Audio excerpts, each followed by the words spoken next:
Welcome back. Today is the second day of the African Energy Week. Yesterday, Sasol and another company had partnered to develop carbon capture and green hydrogen technologies. Today, the focus is how stakeholders can create one message to deal with an energy crisis and ensure investor confidence. Let's go to Heidi Giokos, who's been following this event since yesterday. Heidi, of course, 600 million Africans are expected to actually go without electricity in 2022. What are the different stakeholders telling you is the solution to helping this continent? Yes, I think that's quite an alarming number. 600 million people on the African continent do not have access to electricity. Why is that still the reality when there are so many mineral and resources on this continent that can be used to perhaps deal with this energy crisis? But I want to bring in Heidi Giokos, who's the Senior Vice President of the African Energy Chamber, to speak to all of these issues. Thank you so much for your time, Werner. Thank you very much for having me. Sure, we do appreciate it. I want to start off with the fact that 600 million people don't have access to electricity on this continent, and many would say that is a travesty given the minerals and the resources that we have on this continent. Being part of the African Energy Chamber, I'm sure this worries you and you want to try and find a solution to this. What is the solution? Thank you very much for posing the problem in that particular way. That's absolutely correct. That's 600 million lives. That's about 900 million people do not have as well access to clean cooking fuels, most of them women and children. It is absolutely important for us to do everything we can to tackle this problem. At the core of development is affordable and reliable energy. And so if we can't solve that problem, we can't be talking about giving people access to education or access to healthcare or providing jobs. We need to be able to tackle that energy conundrum. I want to speak about the fact that there are many calls for Europe to stop putting so much pressure on the African continent. There was a gentleman that was sitting here yesterday during my live crossing, and he said to me afterwards, Europe must decarbonize so that Africa can industrialize. And he said that Africans should be left to do what they're supposed to do in order to deal with this energy crisis. What are your views on that? I think in the chamber, at the African Energy Chamber, we do agree that there is a problem with the climate. There is a problem with climate change, and we need to tackle it. We're in it together. The question, though, is how do we tackle it? If at all Africa emits only less than 3% of global emissions, there's no point starting here. The question here is how do we tackle it? We need to go right there where those emissions are coming from, and that's how you can tackle it. But we have an even bigger problem in Africa, and that's access. And what we are saying is that we need to focus on access on the continent. And you can't transition in Limpopo the same way you transition in New York. You can't transition in Lagos or in Maputo or in Luanda the same way you transition in Stockholm or in London. So it's clear that in Africa we need to focus on access first. We can certainly join the whole world in transitioning, and we're willing to work together with everybody, but we need to focus on access in Africa. That's important, and that's very important for us. Speaking of access, behind us we can hear a generator, and there's a huge energy crisis in this country. We are subjected to rolling blackouts. Just yesterday we were subjected to stage 4 rolling blackouts. And what was interesting is that our Minister of Mineral Resources and Energy, said it's not really an energy crisis, it's a leadership crisis. But South Africans would beg to differ, because as much as we have 87%, according to the Minister, 87% have access to electricity, it's still not sustainable. It's still not constant electricity supply. Looking at the conundrum and the situation in the country, in South Africa, what are your views on that? We're at Africa Energy Week, yet South Africa is subjected to constant rolling blackouts. Well, thank you very much for that. It's not just access, it's also reliability. So we are talking about ending energy poverty at the chamber by 2030. And that means fixing the reliability problems, which is a lot of what South Africa faces, and also access across the continent. And the solution to that, and that comes to your first question, the solution is investment. You need to invest in infrastructure.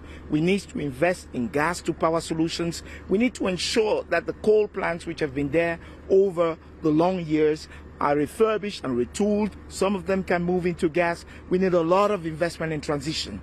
That is not just in South Africa, that is across the entire region. And there's enough gas in Mozambique. There's enough gas in Namibia with the recent discoveries. South Africa has a lot of gas in the Orange Basin. We need to allow people to do seismic. If not, you can't access that gas.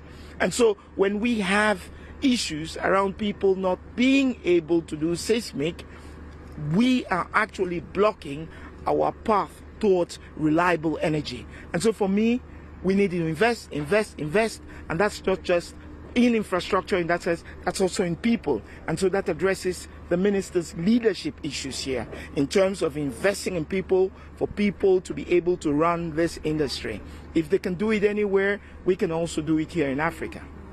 Just my last question to you, Werner, about the fact that many are saying, you see a lot of these conferences. You see Oil Week, you see Africa Energy Week, and many are saying perhaps we should start doing more and talking less. But it's important to talk about these issues, and it's important to get world leaders and African leaders into the room to speak about these solutions. What is your hope for the end of this conference, and what are you hoping comes out of this to really deal with the energy crisis on the continent?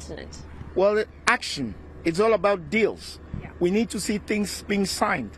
We saw Sasol signing together with ArcelorMittal here to do some great stuff, using cleaner fuels and to be able to pretty much improve ArcelorMittal's operations in that sense. We've seen Afreximbank actually signing commitments with respect to investments. We saw the chamber, the African Energy Chamber, sign together with Afreximbank. That's action. That's what we want at Africa Energy Week. We want to see people come here to do deals, to invest. Not just to talk, we need to talk about the issues, but I agree with you, Heidi, we need to be looking for more action. We need to get regulations reduced so people can have to invest without years and years and years of planning and without the right kind of regulation. So we need to motivate investment. For capital to be able to invest here, we need to provide the right kind of environment. So this is also an appeal to governments across Africa to provide the right kind of investment for us to be able to see us end energy poverty in this continent. I have one last question, about the fact that, of course, South Africa is heavily dependent on coal, and the Minister has been very vocal about how just transition needs to be really considered because of the dynamics in this country and how we're very coal dependent.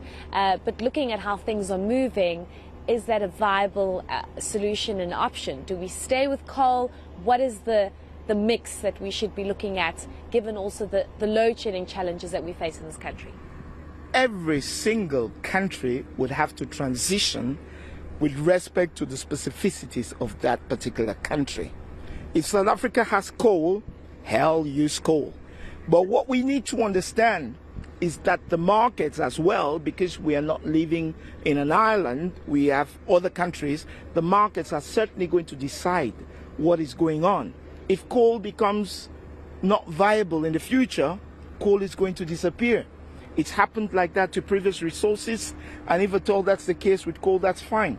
But what we need to understand is that we cannot demand for technologies that at the moment are not able to provide the right amount of base load for South Africa.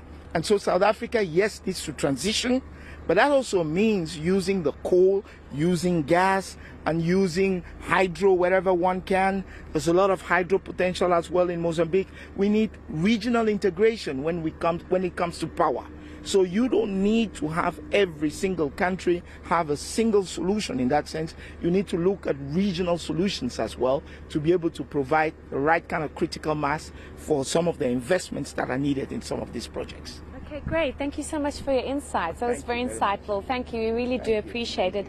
That was Heidi Giokos, who is from the African Energy Chamber. And I think Maseko really hitting the nail on the head about how things need to be looked at holistically and perhaps providing African solutions to African problems and not necessarily looking at what Europe is doing, because they, of course, have their own challenges, whereas we have our own challenges, but we have the resources and the capacity to sort this out. It's just about the willingness to do so. So hopefully these discussions and deals that have been signed here at the African Energy Week will yield some results, and I won't be hearing a generator in 2030, Maseko. Hopefully not hopefully sooner than that, but that is the aim, to try and make sure that everybody has access and reliable access to electricity.